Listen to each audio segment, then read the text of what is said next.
29 जनवरी 2025 के दिन हिमाचल प्रदेश सरकार का जो सामाजिक न्याय एवं अधिकारिता विभाग है, उसके सचिव प्रदेश के 35 मंदिरों को एक पत्र लिखते हैं। और जब ये पत्र उन मंदिरों में पहुंचता है, तो मंदिर का जो प्रशासन था, इन पत्रों को देखकर कांप उठता है। उसके पैरों के तले से जमीन हिलने लगती है, क्योंकि इस पत्र में हिमाचल प्रदेश की सुक्खू सरकार ने एक ऐसी मांग रख दी थी, जिस मांग के सामने सनातन की जो परंपरा है, सनातन की और हिंदू की जो एक श्रद्धा है, उस श्रद्धा पर एक बहुत बड़ा प्रश्न चिन्ह खड़ा हो गया था। पत्र में दो योजनाओं का उल्लेख किया गया था।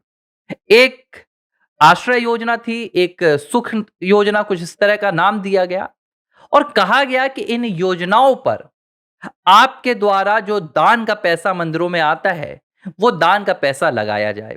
निर्देश नहीं दिया गया, जबरदस्ती इसमें नहीं की गई, लेकिन एक लिहाज से पत्र के जरिए मंदिरों में जो दान का पैसा आता है, वो मांगने के लिए हिमाचल प्रदेश की सुक्खू सरकार ने अपील की।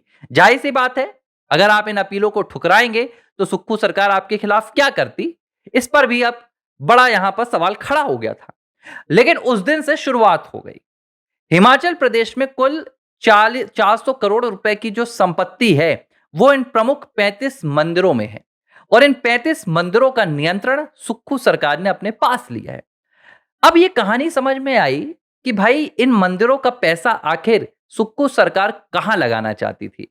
इन मंदिरों का पैसा सुक्खू सरकार किस लिए निकलवाना चाहती थी, और इसे लेकर कुछ रिपोर्ट्स ने खुलासा किया। इन रिपोर्ट्स ने कहा कि सोनिया गांधी हिमाचल प्रदेश की सरकार के साथ लगातार समन्वय बैठाकर रखी हुई हैं। सोनिया गांधी हिमाचल प्रदेश की सरकार को लगातार अपने से फर्स्ट हैंड वहां पर निर्देशित करती हैं कि सरकार को क्या करना है। और जो मंदिरों का दान का पैसा था, ये दान का पैसा निकालने का जो फैसला भी था, वो सोनिया गांधी ने हिमाचल प्रदेश की सुक्खू सरकार को दिया, जिसमें सोनिया ने कहा कि भाई, 400 करोड़ रुपए की जो संपत्ति है, आप मंदिरों में क्यों पड़े रहने दे रहे हैं? मंदिरों में अगर ये संपत्ति पड़ी रहेगी, तो इसका इस्तेमाल कहां होगा? इसका इस्तेमाल हिंदू धर्म के लिए होगा, इसका इस्तेमाल सनातन के लिए होगा, पूजा पाठ के लिए होगा। लोग इससे अपने हिंदू रीति रिवाज मजबूत करेंगे। सोनिया गांधी ने कहा कि इससे तो सिर्फ एक धर्म को फायदा होगा, लेकिन इस संपत्ति पर तो पूरे हिमाचल प्रदेश का अधिकार होना चाहिए।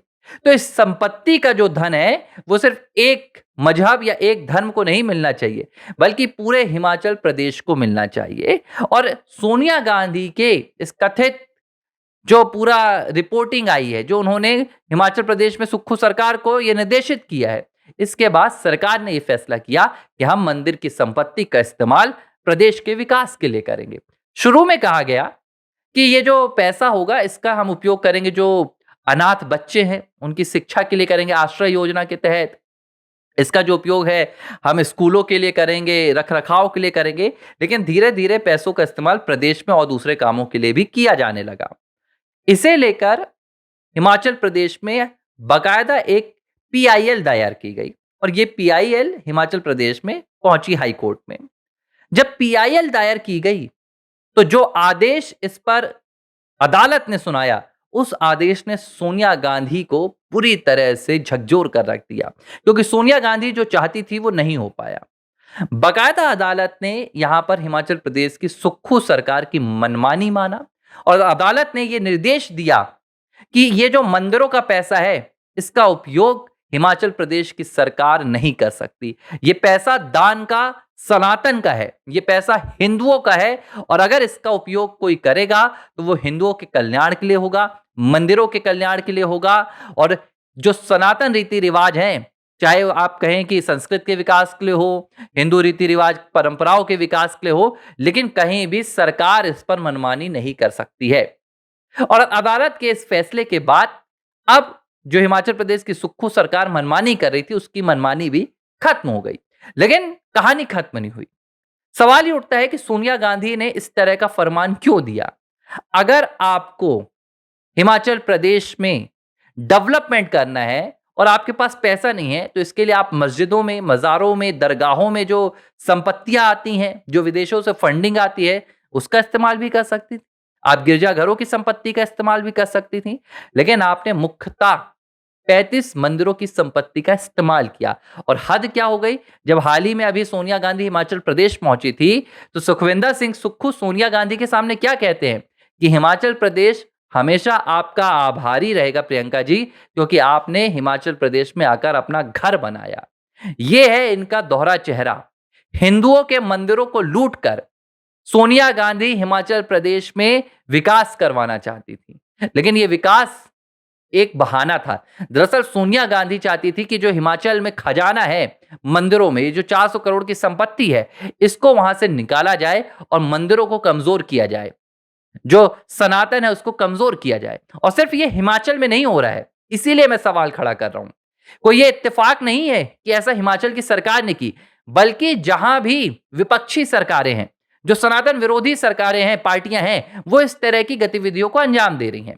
इससे कुछ महीने पहले तमिलनाडु में भी ऐसी ही एक घटना सामने आई, जहां डीएमके सरकार ने आदेश दिया कि जो तमिलनाडु के हिंदू मंदिर है, वहां पर जो दान का सोना है, उस सोना को पिघला दिया जाए और सोने की छड़ी बनवा ली जाए, पतली पतली छड़ें बनवा ली जाए और उनको बैंक में जमा किया जाए।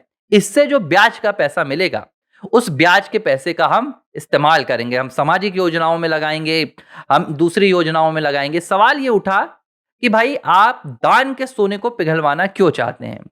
दान का सोना सिर्फ दान के लिए नहीं होता है, बल्कि वो आस्था के लिए होता है। और ये आस्था टिकी होती है मंदिरों से, ये आस्था टिकी होती है देवताओं से, जहां लोग देवी देवताओं के लिए देते हैं, अर्पण करते हैं और चाहते हैं कि भाई अगर इसका इस्तेमाल हो तो बकायदा इस जगह के लिए हो, इस स्थान के लिए हो, इस मंदिर के लिए हो। लेकिन डीएमके सरकार ने यहां भी चाल चली और डीएमके सरकार ने वहां का सोना पिघलवाने की पूरी योजना बनाई। दूसरा, सबरीमाला में अभी सामने आया मामला, जो सबरीमाला में सोने की चोरी हो गई। अब इन तमाम मामलाओं को आप देखें, तमाम मामलों को देखें, एक बात साफ हो रही है कि आपको मजारों में, दरगाहों में इस तरह के कोई मामले नजर नहीं आएंगे। आपको गिरजाघरों की संपत्ति से जुड़े हुए सरकार के कोई भी आदेश नजर नहीं आएंगे। लेकिन जो भी आदेश नजर आ रहा है, जो भी फैसले लिए जा रहे हैं, वो हिंदुओं के मंदिरों से, हिंदुओं के धार्मिक स्थलों से जुड़े हुए ले जा रहे हैं। इसके पीछे एक बहुत बड़ी वजह है।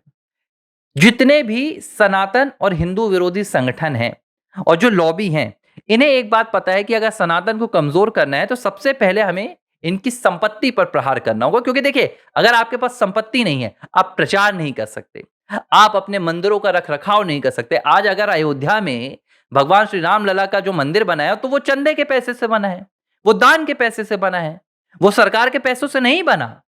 तो जब आपके पास पैसा नहीं रहेगा, तो आपके जो धार्मिक स्थान है वो कमजोर होने लगेंगे, आपकी परंपराएं कमजोर होने लगेगी और धीरे धीरे सनातन कमजोर होने लगेगा। अब दूसरी तरफ आप देखिए, जो मिशनरी हैं वो क्या करते हैं, स्कूलों के जरिए वो फंडिंग इकट्ठा करते हैं, कॉलेजेस के जरिए फंडिंग इकट्ठा करते हैं, बड़े बड़े चर्च बनवाते हैं, बड़े बड़े दूसरे वो करवाते हैं, स्थान बनवाते हैं।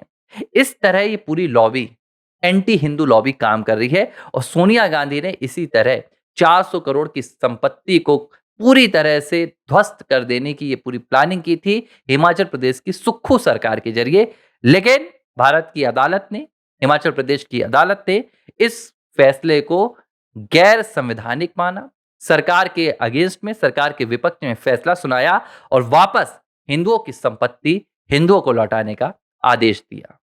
एबीसी हिंदी न्यूज, आज ही जुड़िए हर खबर के साथ।